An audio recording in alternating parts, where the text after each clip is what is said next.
અને આ કૈલાસ સંહિતામાં બધી યાત્રાનું વર્ણન છે કે તમે કાશી જાઓ, કેદાર જાઓ, અયોધ્યા જાઓ, બદ્રીનાથ જાઓ, તમે જે જે સ્થળે જાઓ અને જે જે યાત્રા કરો છો એ યાત્રાનું અનેક ગણું પુણ્ય હોય છે.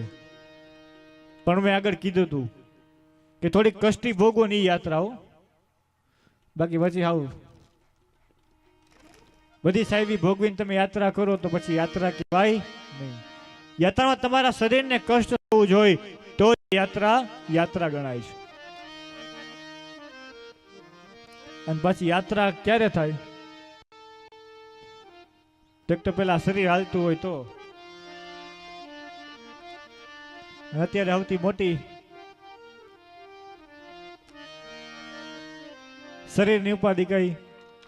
ગોઠણ થઈ ગયા, હાલી શકાતું નથી. એટલા માટે કીધું છે હે આપણે કઈક ગડપણમાં ગોવિંદ બચશું, પણ જ્યારે તમારું શરીર હાલતું હોય ત્યારે તમે જો ભગવાનના દર્શન કર્યા હો તો એ કરેલા દર્શન તમને ગડપણમાં કામ આવે છે.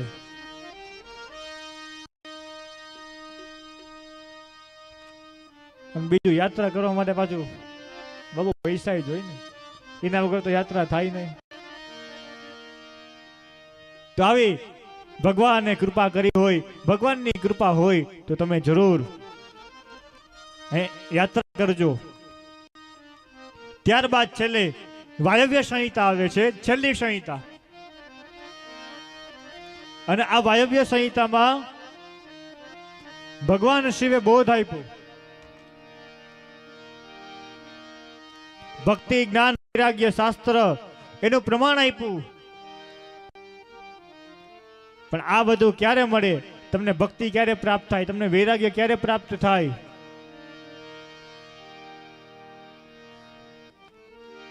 તો કે આ બધું પ્રાપ્ત કરવું હોય ને તો આપણે જે શરૂઆતમાં વાત કરી ને કે આ બધું તો કે જેને ગુરુ ધારણ કર્યા છે એને જ આ બધી વસ્તુ મળે છે.